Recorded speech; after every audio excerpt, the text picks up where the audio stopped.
Assalamualaikum warahmatullahi wabarakatuh. Saya Bunga Mareta Yuri Lestari dari absen 5 akan memaparkan materi yang disampaikan oleh Bu Eva, yaitu VOC.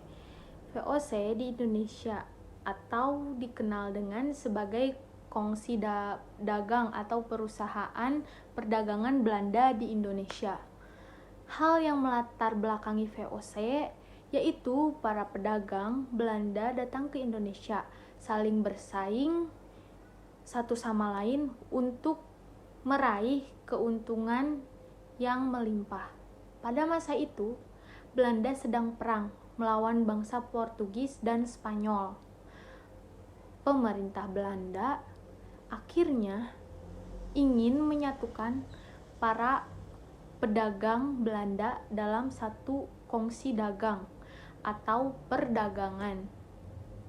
Pemerintahan Belanda juga yakin hal ini akan ampuh untuk kekuatan militer dan ekonomi bangsanya.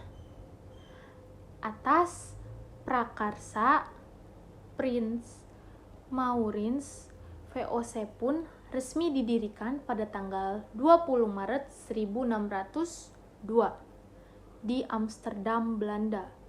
Tujuan utama didirikannya VOC yaitu menghindari persaingan antar perdagangan Belanda dan dengan bangsa Eropa lainnya, dan menghindari memonopoli perdagangan rempah. Selain itu juga VOC memiliki hak oktroy atau hak istimewa, yaitu hak mencetak uang sendiri, hak memelihara angkatan perang sendiri, hak memelihara negara yang diduduki, hak melakukan perjanjian dengan raja-raja, dan juga hak memonopoli perdagangan rempah. Dan akhirnya pada tahun 1749, tepatnya pada tanggal 24 Mei 1749, VOC pun mengalami keruntuhan akibat terjadinya korupsi. Materi berikutnya adalah tentang kekuasaan Republik Batak di Indonesia. Pada tahun 1795, Prancis menyerbu Belanda. Muncullah kaum patriot dari Prancis yang membuat Raja William V melarikan diri ke Inggris.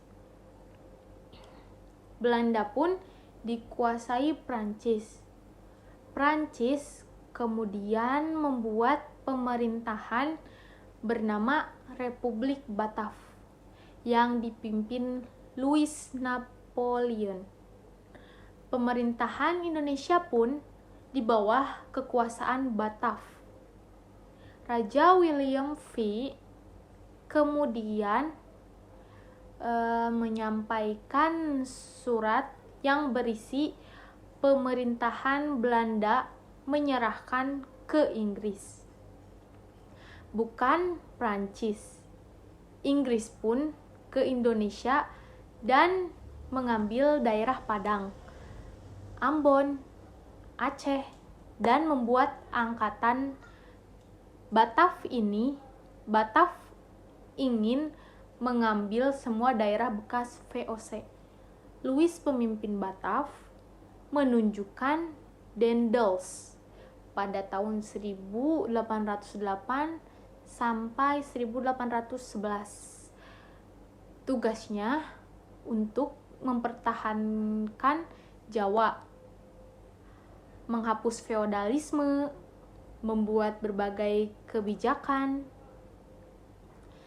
Kebijakan pertahanannya yaitu memperbanyak jumlah pasukan hingga 18.000 pribumi, membuat angkatan Legion Mangkunegara membuat jalan raya anyar panarukan kebijakan politik dan pemerintahan, yaitu mengangkat bupati sebagai pegawai dan membagi Pulau Jawa menjadi 23 keresidenan.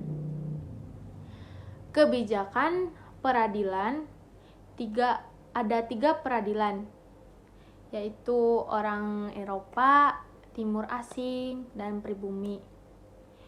Buat peraturan pemberantasan korupsi, kebijakan sosial ekonomi, yaitu melakukan pajak, meningkatkan penanaman yang laku di pasaran di dunia.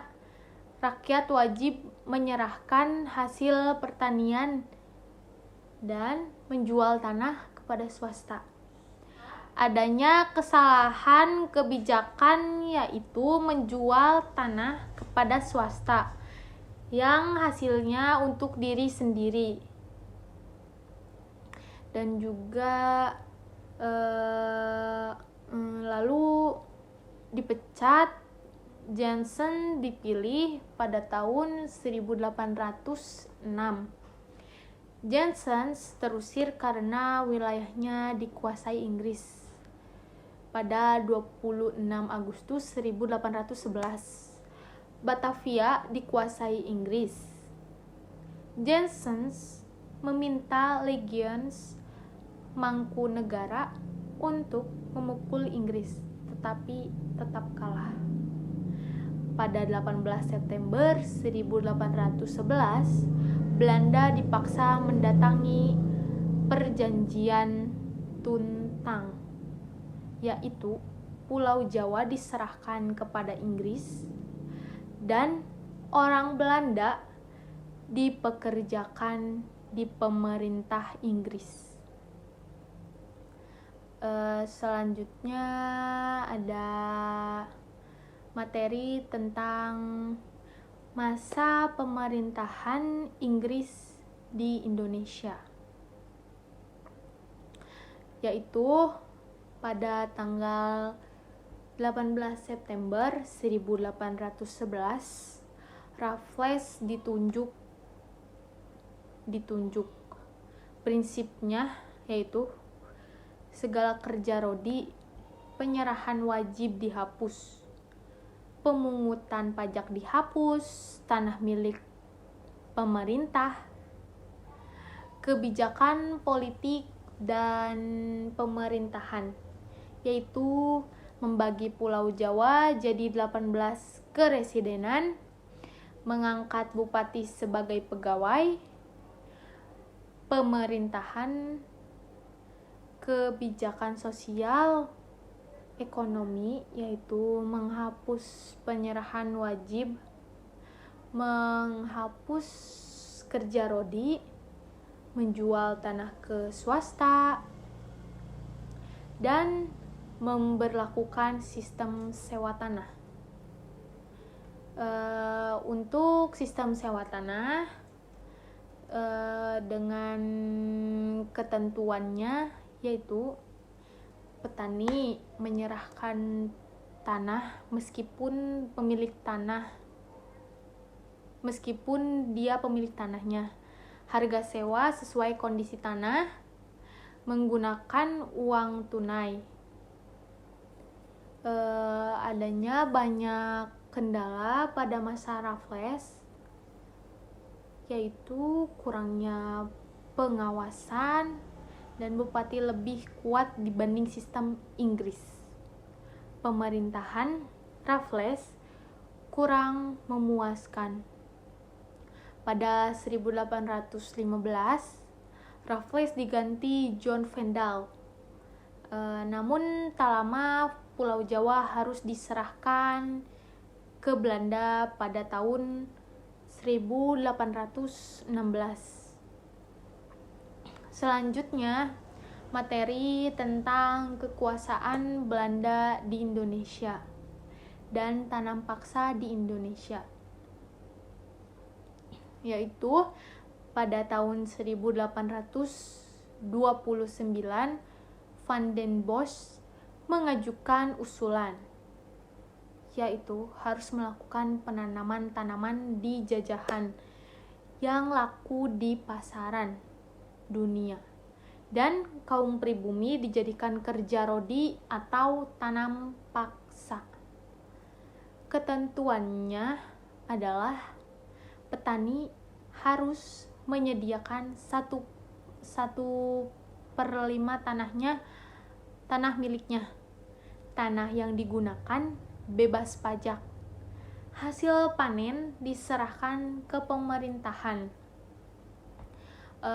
Pekerjaan diawasi penguasa pribumi.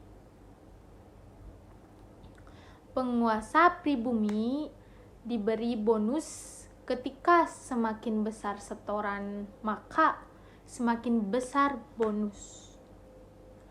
Penguasaan pun memaksa pribumi untuk menanam karena adanya bonus. Karena adanya bonus memicu penyelewengan terhadap luas tanah, yaitu tanah 1/5 lebih digunakan. Sistem tanam paksa menimbulkan pro dan kontra. Pada tahun 1860 terbit 2 buku Sticker Kontrakten oleh Franzen, Max Havelaar, oleh Dekker. Sejak itu sistem paksa mulai dihapus, diganti sistem ekonomi liberal. Kemudian saya akan menjelaskan tentang politik pintu terbuka.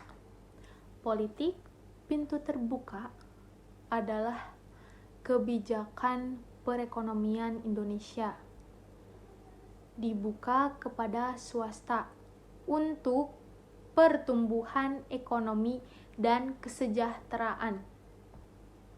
Kebijakan pintu terbuka adalah sistem tanam paksa dihapuskan, ekonomi diserahkan kepada swasta, dan ditandai dikeluarkannya Undang-Undang Agraria dan Gula.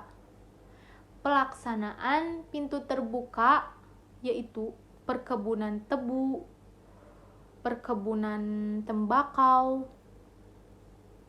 Dampaknya adalah memberi keuntungan kepada swasta. Hasil-hasil mengalir ke Belanda. Dan yang terakhir, saya akan menjelaskan tentang politik etis. Program politik etis yaitu edukasi sebagai pendidikan, imigrasi sebagai saluran irigasi, emigrasi sebagai perataan penduduk. Penyimpangan politik etis yaitu edukasi untuk tenaga kerja, irigasi untuk mengaliri perkebunan, emigrasi untuk memenuhi tenaga kerja perkebunan. Dampaknya yaitu pembangunan sarana aktivitas pertanian, pembangunan sarana transportasi. Sekian dari saya, kurang lebihnya mohon dimaafkan. Wassalamualaikum warahmatullahi wabarakatuh.